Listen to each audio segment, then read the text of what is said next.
Hello, my name is Nancy Lynn Dillon. I am the president of the Alberta Society of the DeafBlind. ASDB is a consumer-led organization.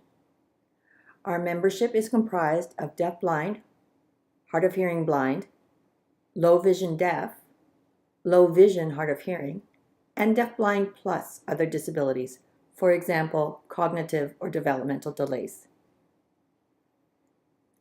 Members also include allies, family members, friends, interpreters, SSPs. Our members also use American Sign Language or English. Throughout the presentation, we will use the word deafblind as a generic term for all people with a combination of different levels of vision and hearing. It is intended to include everyone who might benefit from support service provider services. In Canada, the term intervener has been used to encompass multiple service roles. ASDB defines the four fundamental accessibility service roles separately. We have adopted the definitions used by our colleagues in the USA: interpreters, support service providers, communication facilitators, and interveners. By clarifying the definitions for these unique roles, we are hopeful that adequate services will be provided for all the needs of deafblind people, whatever they may be, as they seek to access their communities and engage autonomously in the tasks of daily life. We have created this video as a tool to educate the community at large, with a particular emphasis on the role of the SSP and the valuable service they provide to the deafblind community. We hope you enjoy the presentation.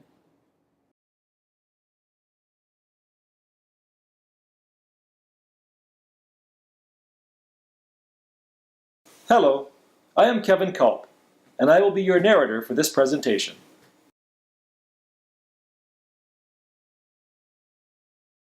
As Nancy Lynn said, four of the fundamental services that support autonomous and equitable access to the mainstream community for deafblind persons are SSPSs, interpreters, CFs, and interveners. The emphasis of this presentation will be on service support providers, SSPSs, but we will start by defining the other roles first.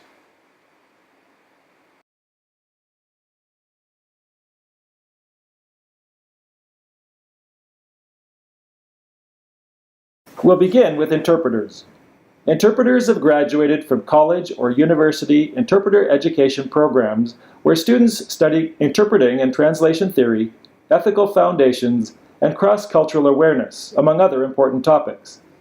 Interpreters augment these skills by studying specialty areas such as legal, medical, and mental health, and include the specialty area of working with deafblind individuals. Here you can see interpreting in a conference setting.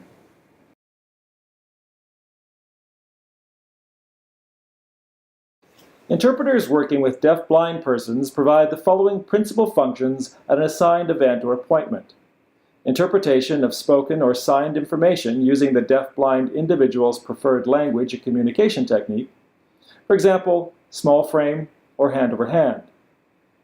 Describing the physical environment and the atmosphere of the assignment. Physically guiding during the assigned event or appointment. Some of the settings include medical, financial, employment, legal, mental health, social services, conferences, training, and emergencies, etc. Deaf interpreters may also work in these settings as part of the interpreting team.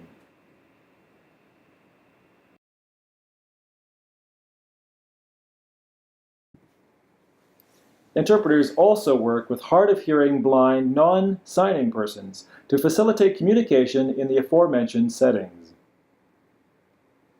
The key to the interpreter's effectiveness is their fluency in the deaf-blind or hard-of-hearing blind person's preferred language, for example, sign language or English, and the communication method such as tactile method, limited frame, or pro-tactile.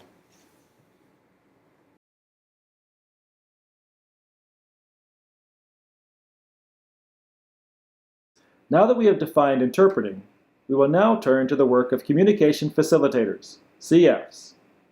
A CF is a fully fluent signer, often a deaf person, who repeats or relays the sign language source message of someone else directly to a deafblind person. Again, the term intervener, IV, is used in some parts of Canada to refer to people who do this work.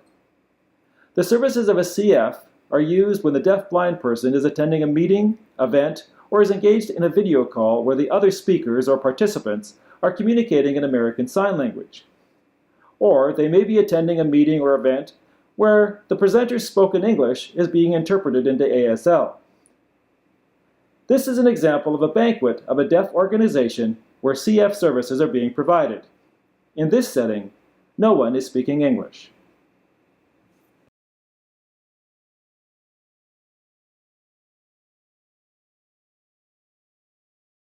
In addition to facilitating the communication happening in the event, the CF provides additional information about what is happening in the environment. For example, who is present, the dynamics, and the atmosphere of the setting. When the deafblind person wishes to contribute or respond, they will sign for themselves. The CF role also includes assisting the deafblind person with physical navigation of the environment. Some SSPSs also work as CFs, but the primary skills for each role are quite different.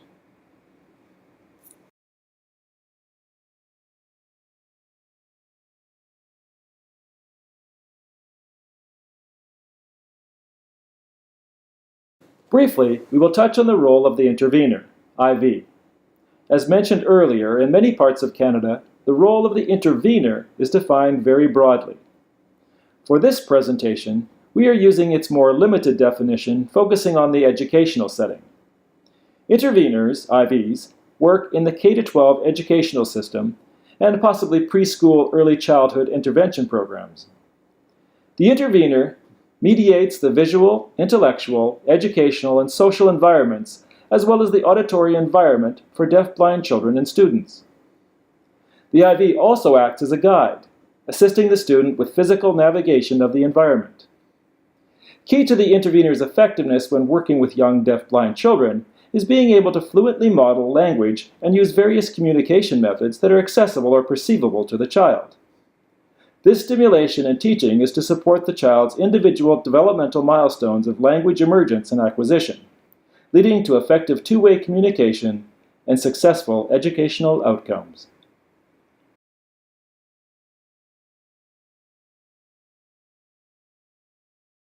Now that we have described the roles of the interpreter, the CF, and the IV, we can now move on to the main focus of our presentation, the role of the Support Service Provider, SSP. We'll begin by asking some of our ASDB members to describe what an SSP does.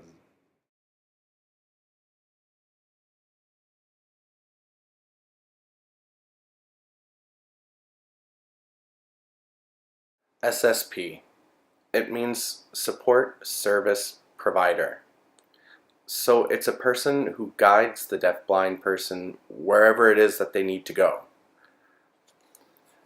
The SSP keeps the deafblind person informed of what's going on in the environment.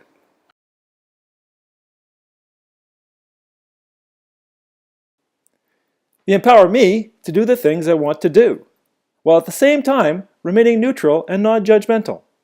That's their role, to remain neutral and empowering. They do not make decisions on my behalf, they just support me. SSPs guide us when we go out. They keep us safe, they prevent us from getting lost or from anything else bad happening. They help us not to be helpless.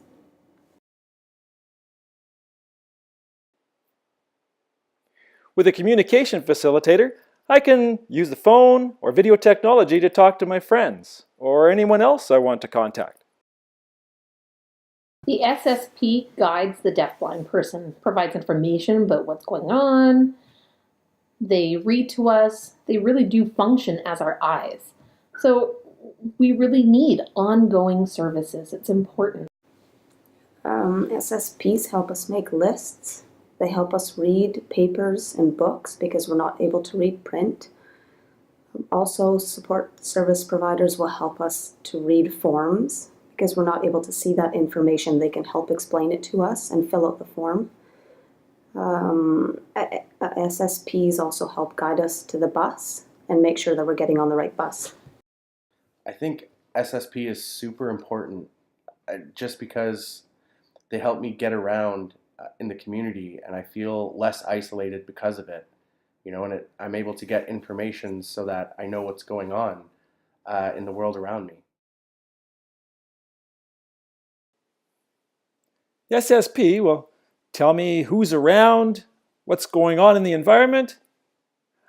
They read us the news so we don't fall behind on what's happening.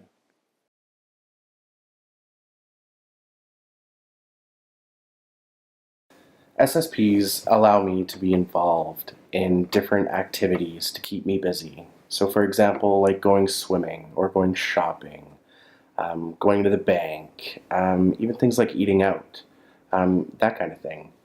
I'm also able to get news through them because I can't see 100%, and so I don't really always know what's going on out there.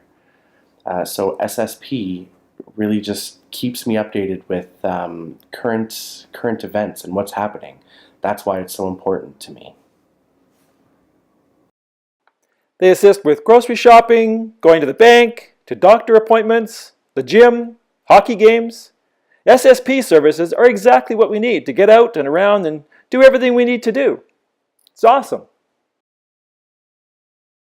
One of the ways an SSP has helped me is that she or he allow me to make phone calls to banks, credit cards, for example, phone calls to Access Calgary, phone calls to almost any place that has to be made, and yet I can't do it by myself. She helps me in grocery shopping. She reads me the price on the shelf.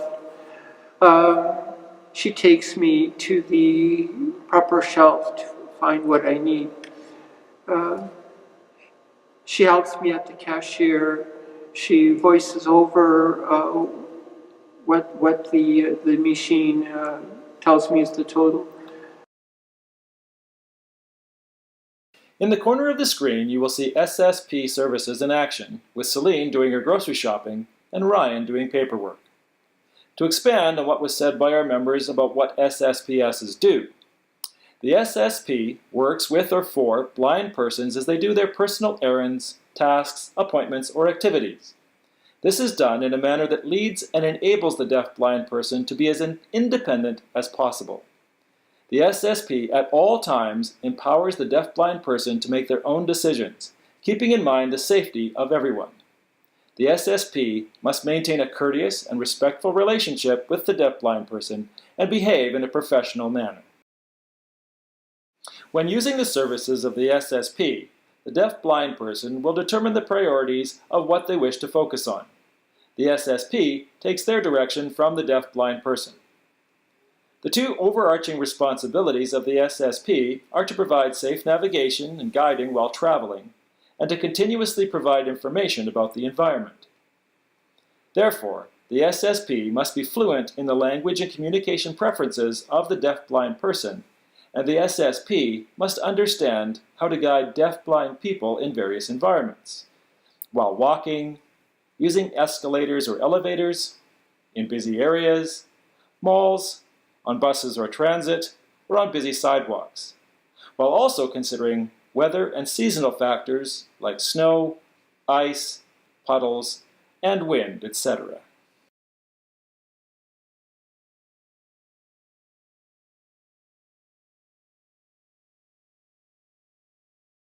More specifically, the responsibilities of the SSP include making transportation available, for example, a car, public transit, a taxi, or an airplane. Serving as a personal navigation guide while walking or traveling. Describing the physical environment constantly, the activities taking place in the environment, the people present, the people arriving or leaving, as well as what is happening. Working with or for the deaf-blind person to do daily communication tasks. Reading, writing mail, reading or writing emails, texts, navigating websites, accessing information on the TV, internet, newspaper, or magazines, etc., and facilitating short interactions with others, for example, a store clerk. Because the service inherently has the SSP and the deaf-blind person in contact on a very personal level, SSP training should cover topics such as interpersonal dynamics, conflict resolution, teamwork, and concepts of oppression and empowerment. As you can see, the necessary skills of the SSP are complex. Let's find out what our members have encountered when trying to work with unskilled SSPs.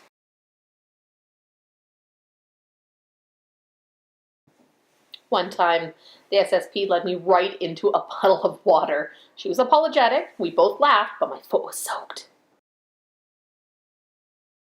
I've had unqualified SSPs. One person was hearing and not fluent in American Sign Language. Incompetent. We couldn't understand one another, which isn't fair to either one of us. That was a terrible day. Working with SSPs who aren't properly trained just leads to confusion, frustration, no access because they can't communicate properly. The SSP is also responsible to adhere to a code of ethics. A more comprehensive description of the SSP's role and responsibilities is available on our website in English and ASL. We invite you to review it for a better understanding of the scope of the work of an SSP. Currently, SSP services are available on an extremely limited basis in Alberta, and this is true across Canada. Let's find out from our members what can happen when SSP services are not available when they are needed.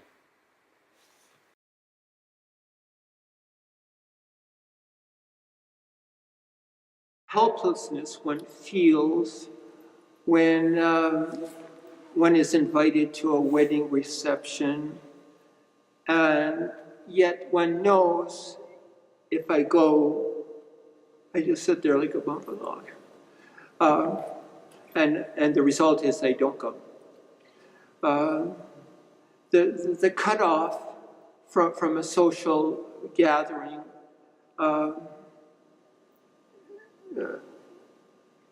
I just have that gut feeling it's not going to go anywhere, so I don't go.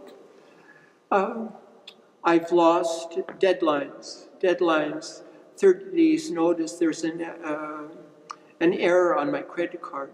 I can't find somebody in 30 days to help me with the phone call, it's lost. It can be a dangerous life for deafblind people without proper services. We can be seriously injured or even killed if we try to go out on our own. We can be killed by a car for simply just crossing the road. Or even hitting a pole while walking means a serious trip to the hospital. I have walked into poles, which is really scary and annoying. I've had a number of bad experiences because no SSP services were available. When I have no food left, I'm starving, I have to go for groceries. I know it's risky, but I have to go out on my own. As a result, I've been injured a number of times. Some of the cuts and bruises are healed, but others, the scars remain. You can probably see them on my face. Look here. In one close call, I was almost hit by a car. Going out alone, we risk our lives. Even if it's just to go to the store for plain old bread and milk. It's crazy.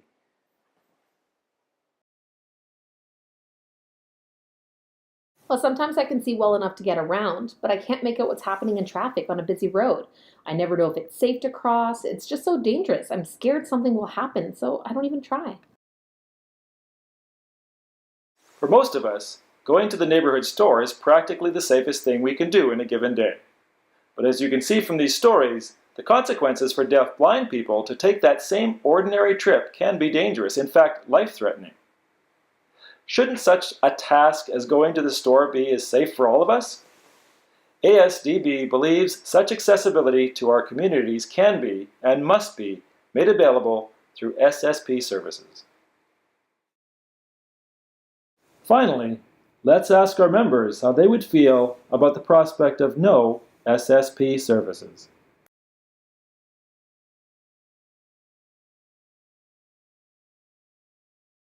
Without a SSP, I'd feel so isolated. I wouldn't be able to go anywhere. I'd have no help, no support. I would feel stuck. I'd get no information from anybody. No phone calls would be able to be made. No trips to any place where there's counter service. Even, for example, ordering a hamburger. I wouldn't be able to communicate with that person on the other side of the counter. At banks, counters, government offices, counters, I just wouldn't be able to cope with them. I just wouldn't. Without SSP services, we'd be absolutely isolated. No communication, no outside information. We would lose our minds. No way to get out on our own because we would get hurt or totally lost. Unable to get help, we'd be forced to stay at home. We'd be glued to one place. Without communication stimulation, we have got to have SSPs. Without SSP services, it would mean psychological breakdowns for us. Things like depression that would then lead to different mental illnesses like anxiety, bipolar, different mood swings, or even eating disorders. When you're not able to get out and do things, you feel really depressed. There are too many barriers to navigate. Right now, things are only getting worse. Improved SSP services would reduce the barriers so we could enjoy life. We don't need your pity. We don't want it.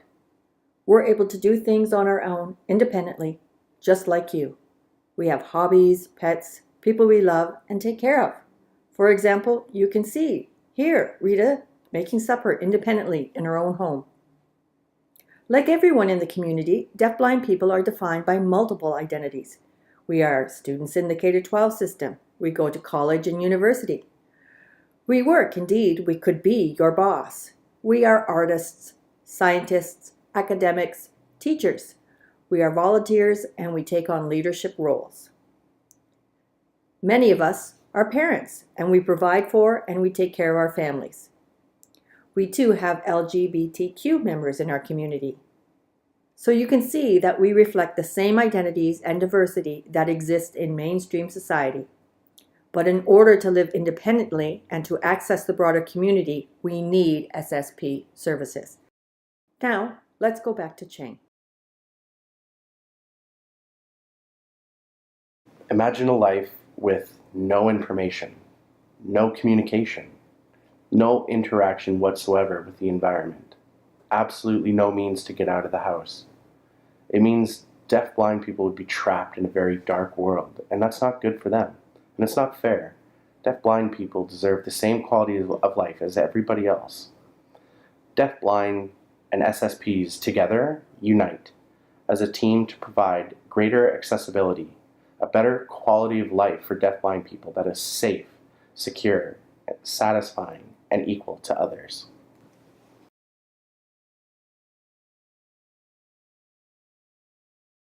We hope we have been able to illustrate that SSP services support our independent living, our safety, and our physical, emotional, and mental well-being. SSP services prevent isolation and facilitate integral human needs, such as autonomy, self-determination, communication, intellectual stimulation, social inclusion, and community contact. We believe connection to community in these ways is a human right. ASDB believes the services described in this presentation should be adequately funded through appropriate government sources, not through charity. It is important that SSP services be funded and administered at a level that meets the daily needs of individuals with any degree of deafblindness. So please don't feel sorry for us. We don't need it. We are stronger together. Thank you. If you wish more information, our website is a valuable resource for additional supporting documents and citations for the various sources used to create our materials. We invite you to go there.